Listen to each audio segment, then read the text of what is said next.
കൺകുളിർക്കെ കണ്ടോളൂ, അതാണ് ചെക്കൻ. ഏതായാലും കുട്ടി ചെന്ന് കല്യാണ പെണ്ണിനോട് ലൈഫ് കൊടുക്കാൻ ഒരു ഡോക്ടർ വന്നിരിക്കുന്നു പറയൂ. ടൈം വേസ്റ്റ് ചെയ്യല്ലേ, വേഗം ചെന്ന് പറയൂ. നമ്മുടെ കല്യാണം നടത്തണ്ടേ? അല്ല, അവരുടെ കല്യാണം നടത്തണ്ടേ?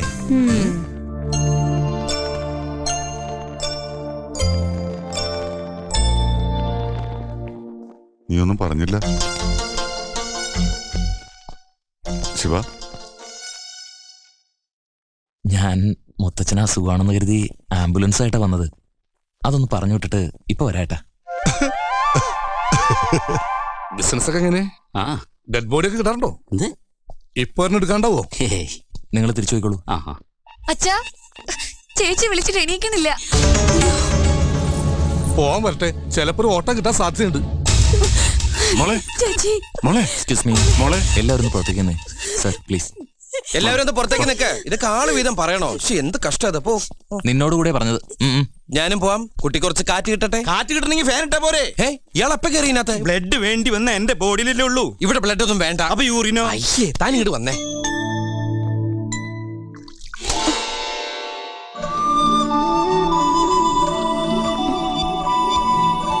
ഞാൻ ഡോക്ടർ ശിവദാസ്. ബോധമില്ലാ പെണ്ണിന് ഡാക്ടർ പയ്യൻ. ഈ മാരേജിന്റെ വേൾഡ് ഹിസ്റ്ററിയിൽ ഇത് ആദ്യത്തെ സംഭവിക്കുള്ളൂ. പെണ്ണ് ബോധം കെട്ടിയെടുക്കുമ്പോ ഒരു പെണ്ണ് കാണല്. ആദ്യത്തെ സംഭവമൊന്നുമല്ല. എന്റെ പെണ്ണ് കാണലും ഇങ്ങനെയൊക്കെ തന്നെയായിരുന്നു. ഒരു വ്യത്യാസമേ ഉള്ളൂ, എന്നെ കണ്ടതിന് ശേഷം പെണ്ണിന്റെ ബോധം പോയത്. എന്നിട്ടാ കല്യാണം നടന്ന? പിന്നെ വേറൊരു തെണ്ടി വന്ന് അവളെ കല്യാണം കഴിച്ച് ഇപ്പൊ അന്തസ്സായിട്ട് ജീവിക്കണം. അപ്പൊ ചേട്ടന് കല്യാണം കഴിക്കാത്തതിൽ യാതൊരു വിഷമില്ലേ? വിഷമം വരുമ്പോ ഞാൻ ചട്ടകെടുത്ത് ചൂടുള്ള പായസത്തിലിട്ട് 2 ഇളക്കിളക്കും. എന്നിട്ട് വിഷമം തീർന്നില്ലെങ്കിൽ 2 പപ്പടം അങ്ങോട്ട് കാച്ചു. അച്ചുവേട്ടൻ ഇങ്ങനെ എന്റെ ഇഷ്ടവും സമ്മതമൊന്നും ചോദിക്കാതെ ചില തീരുമാനങ്ങൾ എടുക്കും. പുരയിടത്തിന്റെ ആധാരം പണയം വെച്ച് എന്നെ മെഡിസിൻ അയച്ചതും ഇങ്ങനെ എടുത്തു ചാടിയെടുത്തൊരു തീരുമാനമായിരുന്നു. അച്ചുവേട്ടൻ അങ്ങനെ തീരുമാനം എടുക്കുന്ന തന്നെ എന്റെ സന്തോഷം. അതുകൊണ്ട് ഇപ്പൊ എടുത്ത ഈ തീരുമാനത്തിലും എനിക്ക് സന്തോഷം മാത്രമേ ഉള്ളൂ. ഇപ്പൊ പൾസ് റേറ്റ് കറക്റ്റാ. ഇനി ഒരു ബോധക്കേടിന്റെ ചാൻസ് കാണുന്നതുമില്ല. ഇപ്പൊ പേഷ്യന്റ് ഓക്കെ. ഇയാള് കല്യാണത്തിന് ഓക്കെന്ന് ഞാൻ പറഞ്ഞിട്ടെ.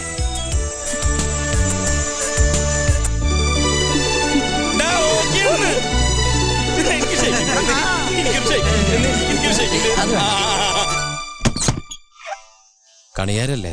അതെ, ഞങ്ങളൊന്ന് സമയം നോക്കാൻ വന്നാ. വരിക. നോക്കിക്കോളൂ, 2:30 മണിയായി. പോയിക്കോളൂ. ഓ, സന്തോഷമായി.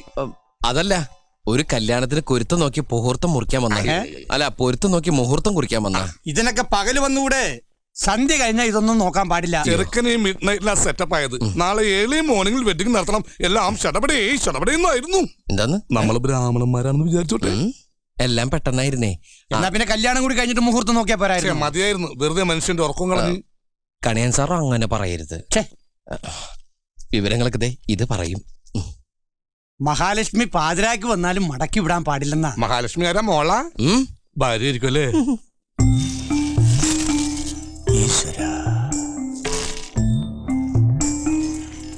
ജാതകങ്ങൾ തമ്മിൽ ചേർച്ചക്കുറവൊന്നും. 10-7 പൊരുത്തവും ഉണ്ട്. പക്ഷേ ഒരു കുഴപ്പം കാണുന്നുണ്ടല്ലോ. ഇന്നത്തെ കാലത്ത് അതൊക്കെ നോക്കുമെന്നറിയില്ല. ആ കൈ ഇങ്ങോട്ട് നീട്ടിയേ, ഇതങ്ങോട്ട് പിടിക്കുക. ഇപ്പൊ എല്ലാം ശരിയായില്ലേ? ഉഷ്ണം ഉഷ്ണേന ശാന്തി കൃഷ്ണ എന്നാണല്ലോ ചൊല്ലേ. പുതിയ പഴഞ്ചൊല്ല കഴിഞ്ഞ ആഴ്ച റിലീസായുള്ളൂ.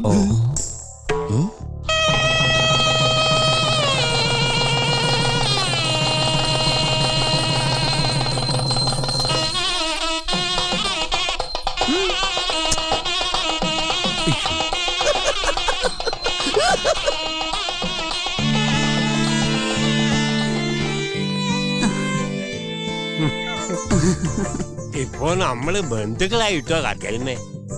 ഭർത്താവും കുട്ടികളൊക്കെ അതിന് ഞാൻ വിവാഹം കഴിച്ചിട്ടുണ്ടല്ലോ. നന്നായി. അതെന്ത് വേണ്ടാന്ന് വെച്ച്? വേണ്ടാന്ന് തോന്നി, അത്ര തന്നെ. ഇപ്പോഴും താമസിച്ചിട്ടില്ല, ഇനി ആവട്ടോ.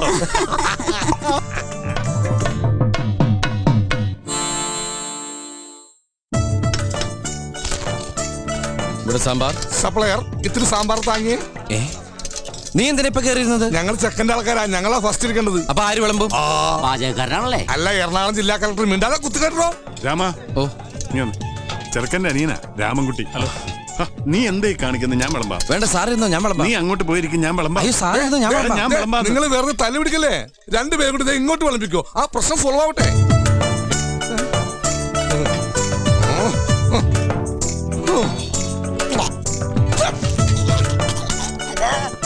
മോനെ കുറച്ച് ചോറിട്ടെ. ആയിക്കോട്ടെ. ഓ ചേട്ടാ കുറച്ച് ചോറിട്ടെ. വേണ്ട ലേശം മോരൊഴിച്ച് കഴിക്കാനായിട്ട് വേണ്ടെന്ന്. ഇത്തിരി തൈര് ഒഴിച്ചെന്ന് എടോ തന്നോടല്ലേ പറഞ്ഞു വേണ്ടെന്ന്. എവിടുന്ന് വന്നുണ്ട് ഈ പന്നി? എടോ അല്ലേ കുറച്ച് ചോറിട്, തൈര് കൂട്ടി കഴിക്കാം. എടോ തന്നോട് ഞാൻ 16 പ്രാവശ്യം ചോറിട്ടെ ചോദിച്ചതല്ലേ? ചോറ് തന്നെയല്ലേ ഞാൻ പറഞ്ഞത്? അക്ഷരം മാറിയൊന്നുമില്ലല്ലോ. എനിക്ക് എപ്പോഴും ഇങ്ങനെ കുമ്പിടാൻ പറ്റില്ല. പഴയ ജിംനാസിയാ. താൻ എന്താ വേഷം കെട്ടെടുക്ക? എന്താ? എന്റെ രാമൻകുട്ടി ഞാൻ 1000 പ്രാവശ്യം ഈ നായിന്റെ മോനോട് ചോദിച്ചതാ ചോറിട്ടെന്ന്. അപ്പൊ അവന്റെ അമ്മയുടെ വീടിന്റെ തൊട്ടടുത്ത് തന്നെ എന്റെ വീട്. എന്നിട്ട് അവൻ എന്നോട് ഇങ്ങനെ പെരുമാറണേ. ചേട്ടാ കുറച്ച് ചോറ്. തൊട്ടപ്പുറത്തെ അലേനെടുത്ത് കഴിക്കടാ. ഓരോരുത്തന്മാര് വയറ് വാടകയ്ക്ക് എടുത്ത് വന്നിരിക്കുക. എനിക്ക് ഭ്രാന്തായ ഞാൻ തുപ്പിട്ട് ചോറും വിട്ടോ. തന്നെ കല്യാണം വിളിച്ചിട്ടുണ്ടാ? ഉണ്ടെങ്കിൽ കല്യാണം കുറി കാണിക്കടാ. വേണോ ചോദിച്ചാ വേണ്ടാന്ന് പറയാ. ഇവനാര്? ഊണ് മാഷ. ചോറ് എനിക്കിനി ചോറ് വേണ്ട. അതെന്താണ് നിനക്ക് ചോറ് വേണ്ടാത്തെ? നീ ഉണ്ണടാ. മര്യാദക്ക് നീ ചോറ് തിന്നിട്ട് കല്യാണം കുറി കാണിച്ചിട്ട് നിന്നെ ഞാൻ വിട്ടുള്ള പന്നി.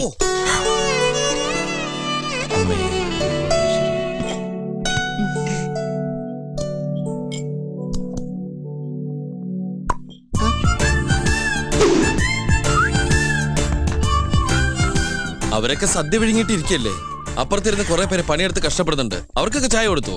കൊടുത്തല്ലോ. ആരോട് വെച്ചിട്ട് കൊടുത്തു? അവരെ പണിയെടുക്കാൻ സമ്മതിക്കില്ലല്ലേ? വെറുതെ ചായ കുടിച്ചോണ്ടെന്നാ ഇയാള് പോയി പണിയെടുക്കൂ. അപ്പോഴേക്കും പോയോ? കുട്ടി ഇവിടെ വരൂ, ഒരു ചായ തരൂ. അപ്പൊ ദഹനക്കാരൻ പറഞ്ഞാലും അനുസരിക്കാനൊക്കെ അറിയാല്ലേ? കല്യാണത്തിന്റെ കോൺട്രാക്ട് ഏറ്റെടുക്കുകയാണെങ്കില് ചെക്കനെയും പെണ്ണിനെ ഒപ്പിച്ചു കൊടുക്കുമെന്ന് ചോദിച്ചില്ലേ? ഇപ്പൊ എന്തായി? നല്ല മണിമണി പോലത്തെ ഡോക്ടർ ചെക്കനെ ഞങ്ങൾ ഒപ്പിച്ചെന്നില്ലേ? ശരിയാ. ഈ കല്യാണം കൂടെ നടന്നില്ലായിരുന്നെങ്കിൽ എന്റെ ചേച്ചിയുടെ കണ്ണു നിറയുന്നതാ എനിക്ക് ഏറ്റവും സങ്കടം. ആ ചേച്ചിക്ക് നല്ലൊരു ജീവിതാ തിരിച്ചു കിട്ടിയത്. ഈ കടപ്പാടും നന്ദിയൊക്കെ എന്നും ഞങ്ങളുടെ മനസ്സിലുണ്ടാവും. എന്താ കുട്ടിയത്? അയ്യേ, കുട്ടി എന്നെ തുടച്ചോളൂ. ഇതൊക്കെ ഞാൻ കുട്ടിയെ വിഷമിപ്പിക്കാൻ വേണ്ടി പറഞ്ഞതല്ല. മനുഷ്യനല്ലേ മനുഷ്യനെ മനുഷ്യനാക്കാൻ പറ്റൂ. ഇക്കാര്യത്തിൽ എന്നോടൊരു നന്ദി പറച്ചിന്റെയോ കടപ്പാടിന്റെയോ ഒന്നും ആവശ്യമില്ല. ഇയാളോട് നന്ദി പറയാൻ ഇയാൾ എന്ത് കാര്യ ചെയ്തത്? ആ സമയത്ത് എന്റെ ചേച്ചി സ്വീകരിക്കാൻ മനസ്സ് കാട്ടിയ ഡോക്ടറോടാ ഞാൻ നന്ദി പറഞ്ഞത്. ഇയാള് സൗകര്യം പോലെ അതങ്ങ് ചെന്ന് അറിയിച്ചാ മതി. പൊട്ടേ ദഹണ്ണക്കാര. ദഹണ്ണക്കാരൻ നിന്റെ കെട്ടിയോനാടി. ആ കുട്ടി എന്താ വിളിച്ചത്? ദേഹണ്ണക്കാരനാ? ദേഹത്തെ എണ്ണീർണെന്ന് ചോദിക്കുക. അതെന്താ നിന്നെ അച്ചാറിടാൻ പോന്ന രാമൻകുട്ടി അച്ചാറ്? സത്യം പറടാ, നിങ്ങൾ തമ്മിൽ ലവ് ഇല്ലേ? അതെങ്ങനെ മനസ്സിലായി? മോനെ കന്നിമാസം വന്നോന്നറിയാൻ പട്ടിക്ക് കലണ്ടർ നോക്കേണ്ട ആവശ്യമില്ല. ഓ, കലണ്ടർ നോക്കണ്ടൊക്കെ നീ പറയൂ. എടാ നീ ഒന്ന് ആഞ്ഞു പിടിച്ച ഈ പന്തല് പൊളിക്കുന്നതിന് മുമ്പ് ഒരു കല്യാണം കൂടി നടത്തിട്ട് പോവാ. നിങ്ങൾ രണ്ട് കുടുംബക്കാരും തമ്മിലുള്ള അവിഹിത ബന്ധം സ്ട്രോങ് ആക്കാൻ ചെയ്യാ. എടാ home appliance of the two families, you are the link. ലിങ്കോ? No, you are the link of the link. The two family attached to the bathroom, your family's food and accommodation. What do you mean? അങ്ങനെയൊന്നുമില്ല. നെയ്മീൻ, ചാളമീൻ, അയലമീൻ, പിലോപ്പി മീൻ. പോടാ. പോയി English അറിയില്ല എന്നിട്ടൊരു speech വന്നിരിക്കുന്നു മലയാളി. കഥയിലെ രാജകുമാരിയും ഗോപകുമാരനും ഒന്നാവാൻ